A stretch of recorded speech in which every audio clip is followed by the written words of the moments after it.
Our next speaker will be Ms. Nha Nguyen, LPC, on human trafficking, sexual assault, exploitation, the plights of Vietnamese women and girls. Ms. Nguyen is a member of the Alliance for Vietnam's Democracy. As a mental health care provider, she works with school-aged children, refugees and immigrants, the survivors of abuse, the post-Vietnam War prisoners and Vietnam War veterans, and the underprivileged population. Advocating for a democratic Vietnam where all Vietnamese, young and old, male and females, are able to live the life of actual freedom is one that is close to Ms. Nguyen's heart. Please welcome Ms. Nguyen. Good morning, dignitaries, ladies and gentlemen.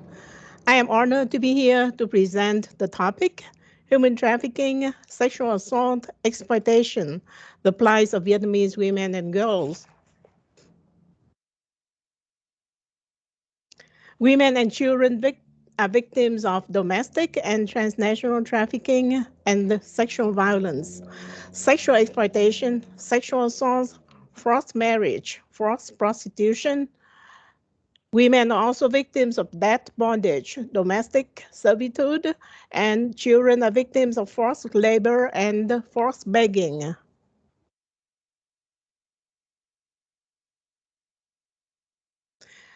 The actual statistics of human trafficking in Vietnam remain unknown. The most vulnerable group between 19 and 25 years old. More than 90% of 7,500 victims more than 90% of 7,500 victims identified between 2012 and 2017 were females. In 2019, the UNICEF stated that 5.6% of children in Vietnam may have experiences related to child trafficking. Females are vulnerable to being trafficked across borders due to poverty, lack of education, and awareness about the law and human trafficking. In the north, they were sold at the border to Chinese men or brothels. In the central and southern parts of Vietnam, most victims are trafficked through brokered marriage.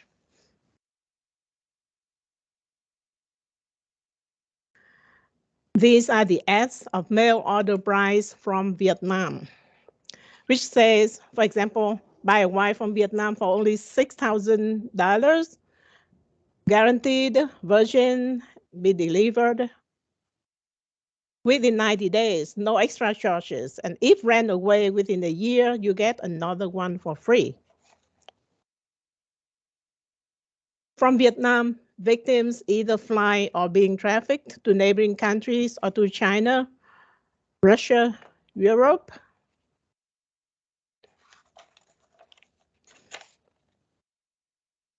Where they work in marijuana farms or as sex slaves.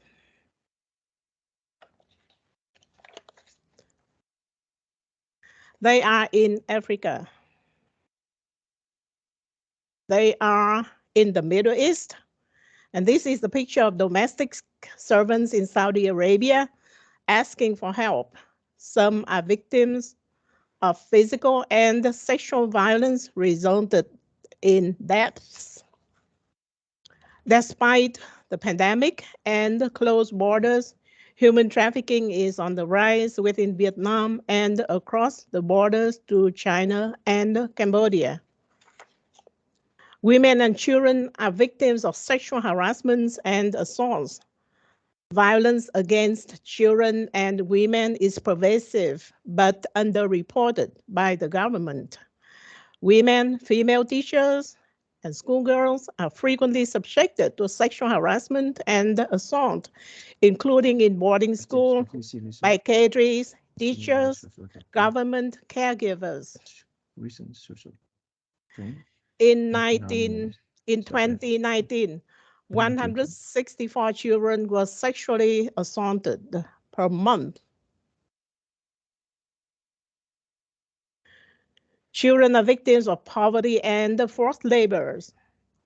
5.3% of children aged to 5 to 17 were engaged in child labor, over half in hazardous conditions. Traffickers coerce children as young as 6 to work in garment factories under exploitative conditions. Within Vietnam, traffickers may force children to beg or become peddlers on the streets. Children are victims of sexual exploitation. Vietnam has been a popular country for child sex tourism. Children are sold in their hundreds and on the internet sites. So, what roles does the party play in smuggling, exporting, and trafficking of Vietnamese citizens? Vietnam is one of the top source countries for its citizens to be smuggled, exported, and trafficked into China, other Asian countries, Africa, Europe, and the Middle East. Vietnam, Hanoi smuggles citizens since after 1975, when officials registered and collected gold bars and chartered many ships to smuggle citizens to Hong Kong and Malaysia. Vietnam has been exporting its citizens at least since the 1980s, when Hanoi started to export its citizens to the USSR and Eastern Europe to pay for the debts, to execute the war, to decrease unemployment rates, to harvest foreign currencies, and obtain economic gains. This graph shows Hanoi exports more females and males. Red, if you can see, red for females, blue for males, and red always exceeds blue.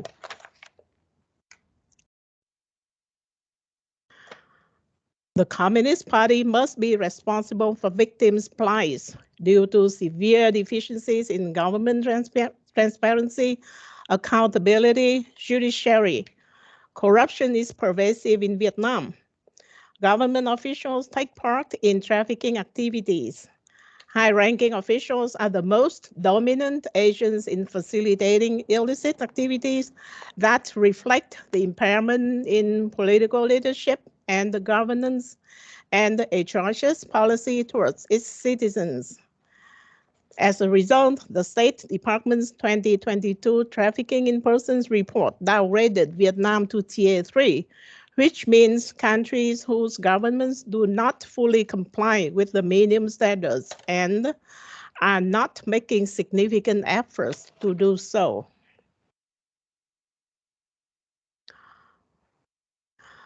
What consequences does the Communist Party cause to victims besides physical, psychological, emotional, vocational, and social consequences? Victims are deprived of identity as a human being and a part of the family, society, and the country. On family, society, and the country, destroying children is to destroy the future. Destroying women is to destroy families, the fundamental unit of Vietnamese society, and the family relationships between husband and wife and mother and children. Destroying women is to destroy Vietnamese tradition, morality, society, and civilization that have been existing for nearly 5,000 years.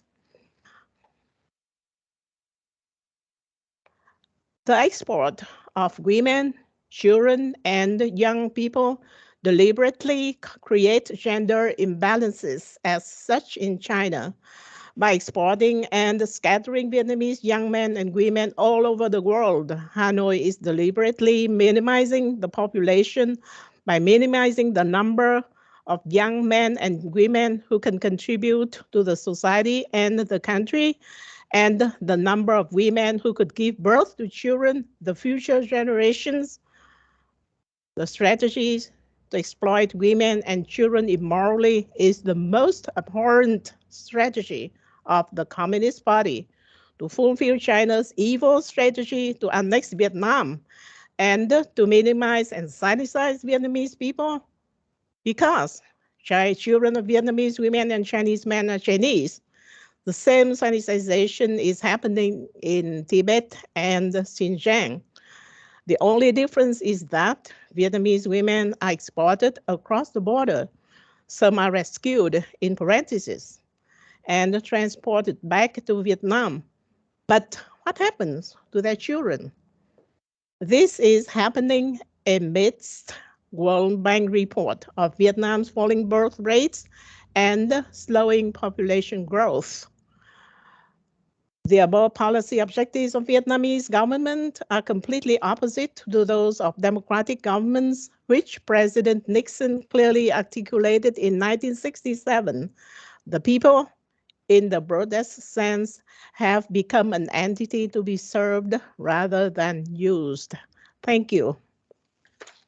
Thank you, Ms. Nguyen, for your research and sharing this difficult subject.